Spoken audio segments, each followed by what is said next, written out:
காப்பு துலங்கல்கள். அதாவது நம்ம நம்ம உடம்புக்கு வேக்சின் கொடுக்குறோமோ அல்லது இயற்கையாக நோய் உள்ற உடனே நம்ம உடம்பு அதுக்கு என்ன ரெஸ்பான்ஸ் பண்ணுது, என்ன துலங்கல் கொடுக்குது, என்ன செய்யவும் பிடிக்கணும், அது என்ன நோய், என்ன வைரஸாக பாக்டீரியான்னு ஐடென்டிஃபை பண்ணி அதை டிஸ்கிரைப் பண்ணி நம்ம செல்லா பிரசனை பண்ணி பிறசெல்லான்னு கண்டுபிடிச்சி அதை அழிக்கணும். சரியா? அதுதான் ரெஸ்பான்ஸு.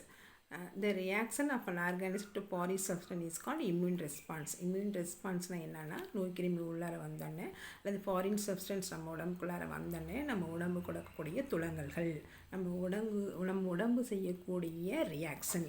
அதுவே உயிருள்ள பொருள் நம்ம உடம்புக்குள்ளார வந்துச்சுன்னா அது தொற்றும்பாங்க. நோய்க்கு பேத்தஜன்ஸ் அது தொற்று உள்ற வந்தோடனே நம்ம உடம்பு ரெஸ்பான்ஸும், தும்முவோம், இருமுவோம், இல்லைன்னா ஜுரம் வரும், ஏதாவது வரும், நமக்கு டிசென்ட்ரி வரும், ஏதாவது வரும். அது உயிருற்ற பொருள் ஏதாவது பேத்தோஜன் வந்தாலும் அதுதான் சளி பிடிக்கும், இருமல் வரும், அலர்ஜி கொடுக்கும். அதான் ரெஸ்பான்ஸ். தெரியுதா? இது இம்யூன் ரெஸ்பான்ஸ்னால் என்னென்னு இப்போ தெரியுது. அதில் ப்ரைமரி ரெஸ்பான்ஸ், செகண்டரி ரெஸ்பான்ஸ் ரெண்டு பார்க்க போகிறோம். ஸோ இப்போ நம்ம உடம்புக்குள்ளார நோய் வந்தோடனே நம்ம டாக்டர் என்ன பண்ணுவாங்க, டாக்டர்கிட்ட போனால் எக்ஸ்ரே எடுத்து பார்க்கணும், ப்ளட் டெஸ்ட் பார்க்கணும், யூரின் டெஸ்ட் பார்க்கணும், எம்ஆர்ஐ ஸ்கேன் பண்ணணும்னு சொன்னாங்க இல்லையா? அதுக்கு முன்னாடியே நம்ம உடம்பு ஒரு டயக்னோஸ் பண்ணிடும்.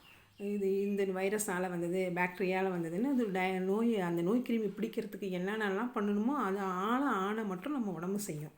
அதுக்கான ரெஸ்பான்ஸை நம்ம உடம்பு கொடுக்கும். ஸோ ஃபார் எக்ஸாம்பிள் கோவிடுங்கிறது வைரஸ் நம்ம உடம்புக்குள்ளார வந்தால் நம்ம செல் என்ன செய்யும், அதை எதிர்க்கிறதுக்கு ட்ரை பண்ணணும். அப்போ தான் நம்ம இருமுவோம், தும்முவோம், தலைவலி வரும், ஜுரம் வரும் இல்லையா? அது சிலருக்கு அப்படியே சரியாக போயிடும். அப்போ அதை எதிர்க்கிறதுக்கான ஒரு செல்லெல்லாம் உருவாக்கும் இல்லையா? அவன் உடம்புல ஏதாவது ஒன்று உருவாக்கும் இல்லையா? ஆன்டிபாடிஸ், நோய் எதிர்ப்பு பொருளை உருவாக்கும். ஸோ உருவாக்கி வச்சுருக்கோம். ரெண்டாவது தடவை அதே கோவேக்சின் வரும்போது என்ன செய்யும், ஏற்கனவே வேறு உருவாக்கி வச்சுருக்க ஆன்டிபாடிஸ் அது போய் சீக்கிரமாக அதை கொண்டுடும், மிக விரைவில் போய் அதான் first response, secondary response. For example chicken box அம்மை ஃபஸ்ட்டு போடுது இந்த குழந்தைக்கு, ஒரு 7 நாள் வரைக்கும் அது தாக்கும் அந்த பிள்ளைக்கு. அந்த அம்மா உடம்பு என்ன செய்யும், அந்த குழந்தையோட உடம்பு நிறைய லிம்போசைட்களை உருவாக்கி அந்த சிக்கன் பாக்ஸை அந்த வைரஸை கொன்று இருக்கும். கொன்னது மட்டும் இல்லாமல் என்ன செய்யும், ஞாபகத்துலேயும் வச்சுருக்கோம். அடுத்த தடவை வந்தாக்கா அடித்து கொண்டுன்னு ஞாபகத்தில் வச்சுருக்கோம். இந்த ஃபஸ்ட்டு தடவை உள்ள வர்றது தான் ப்ரைமரி ரெஸ்பான்ஸ். ரெண்டாவது தடவை அதே சிக்கன் பாக்ஸ் அதே வைரஸ் உள்ள வரும்போது சீக்கிரமாக 2 நாள் முன்னாடி 7 நாள் இருந்தது, 1 நாள் 2 நாள்லேயே என்ன செஞ்சிடும், நினைவாற்றல் செல் ஏற்கனவே வந்த ஆன்டிபாடியை வச்சு அழிக்கிறதுக்கு பார்ப்போம். சில சமயம் லைஃப் லாங் சிக்கன் பாக்ஸ்லாம் லைஃப் லாங் வராது, துரிதமாக செயல்பட்டு சிக்கன் பாக்ஸை அழிச்சிடும். ஸோ இதுதான் primary response. Secondary response. Secondary ரெஸ்பான்ஸில் நோய் தடைக்காப்பு, 2ஆம் நிலை நோய் தடைக்காப்பு தொலைன்னு சொல்லுவாங்க.